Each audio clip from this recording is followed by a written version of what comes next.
পিতা পুত্র পবিত্র আত্মার নামে আমেন। আমাদের শুধু মন্দের পরিবর্তে মন্দ করা থেকে বিরত থাকলেই হবে না, বরং যারা আমাদের ক্ষতি করতে চায় তাদের মঙ্গল কামনাও করতে হবে।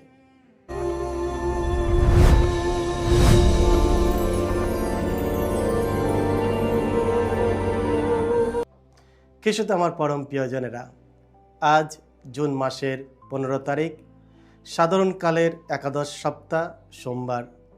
আর আজকে ডেলি মান্না ঈশ্বরের বাণী প্রতিদিন নেওয়া হয়েছে সাধু মতি রচিত মঙ্গল সমাচার থেকে 5 অধ্যায় 38 থেকে 42 পদ।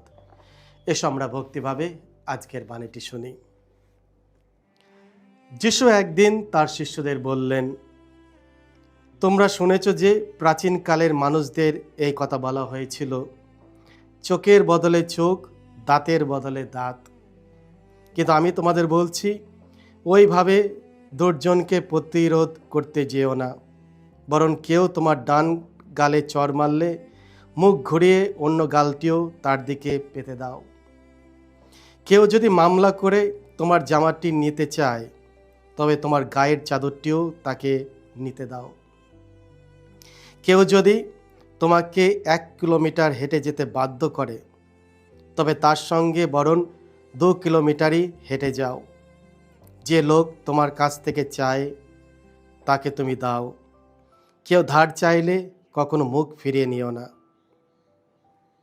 এই হলো প্রভু যিশুর মঙ্গল সমাচার। প্রভু যিশু তোমার মহিমা প্রচারিত হোক। মন্দের পরিবর্তে মন্দ ফিরিয়ে দিও না। খ্রিস্টে আমার পরম প্রিয়জনেরা, যদি কেউ তোমাকে অপমান করে অথবা তোমার সুযোগ নেওয়ার চেষ্টা করে, তুমি কিভাবে তার প্রতি প্রতিক্রিয়া জানাবে? তুমি কি একইভাবে তার প্রতি প্রতিশোধ নেওয়ার চেষ্টা করবে? যিশু ন্যায়সঙ্গত প্রতিদানের প্রশ্নের বিষয়ে ঈশ্বরের ইচ্ছার এক আশ্চর্য প্রকাশ করেছেন। বিশেষ করে যারা আমাদের সঙ্গে খারাপ আচরণ করে, তাদের সঙ্গে আমরা কিভাবে আচরণ করব। যখন যিশু ঈশ্বরের আইন সম্পর্কে কথা বললেন, তখন তিনি এমন কিছু করলেন যা আগে কেউ করেনি। তিনি কেবল ন্যায় বিচারের দাবির ওপর ভিত্তি করে নয়, অর্থাৎ প্রত্যেককে তার প্রাপ্য দেওয়ার ওপর নয়, বরং অনুগ্রহ, প্রেম ও স্বাধীনতার আইনের ওপর ভিত্তি করে একটি নতুন মানদণ্ড দিলেন। অনুগ্রহ ও প্রেমের আইন। যিশু নৈতিক আইন এবং তার প্রকৃত উদ্দেশ্য যে কোনো আইনজ্ঞ বা পণ্ডিতের চেয়েও গভীরভাবে জানতেন। তিনি পৃথিবীর প্রাচীনতম লিখিত আইনগুলির একটি উদ্ধৃত করেছিলেন। যদি কোনো ক্ষতি ঘটে, তার প্রাণের পরিবর্তে প্রাণ, চোখের পরিবর্তে চোখ, দাঁতের পরিবর্তে দাঁত, হাতের পরিবর্তে হাত, পায়ের পরিবর্তে পা, ফোড়ার পরিবর্তে ফোড়া, ক্ষতের পরিবর্তে ক্ষত, আঘাতের পরিবর্তে আঘাত। যাত্রা পুস্তক 21 অধ্যায় 23 থেকে 25। আজকের দিনে এই আইনটি কঠোর মনে হতে পারে, কিন্তু এই উদ্দেশ্য ছিল প্রতিশোধের সীমা নির্ধারণ করা এবং দয়ার দিকে প্রথম পদক্ষেপ নেওয়া। এই আইন সাধারণত অক্ষরিক অর্থে প্রয়োগ করা হতো না, বরং বিচারকদের জন্য শাস্তি ও দণ্ড নির্ধারণের একটি নির্দেশনা হিসাবে ব্যবহার হতো। দ্বিতীয় বিবরণ 19 অধ্যায় 18। পুরাতন নিয়মে বারবার বলা হয়েছে যে আমাদের দয়ালু হতে হবে। তুমি প্রতিশোধ নেবে না, তোমার স্বজাতির লোকদের বিরুদ্ধে কোনো বিদ্বেষ পোষণ করবে না, বরং তোমার প্রতিবেশীকে নিজের মতো ভালোবাসবে। আমি প্রভু। তোমার শত্রু যদি ক্ষুধার্ত হয়, তাকে খাবার দাও, যদি তৃষ্ণার্ত হয়, তাকে জল পান করতে দাও। হিতোপদেশ 25 অধ্যায় 21। বলো না, সে আমার প্রতি যেমন করেছে আমিও তার প্রতি তেমন করব। সে যা করেছে তার প্রতিদান আমি তাকে দেব। হিতোপদেশ 24 অধ্যায় 29। যে তোমার গালে আঘাত করে তাকে তোমার গাল এগিয়ে দাও, অপমান সহ্য করো। বিলাপ 3:30।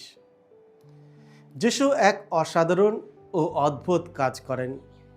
তিনি দয়ার আইনকে অনুগ্রহ, ধৈর্য ও ভালোবাসার মাধ্যমে নতুন অর্থ দেন। যিশু স্পষ্ট করে দেন যে প্রতিশোধের কোনো স্থান নেই।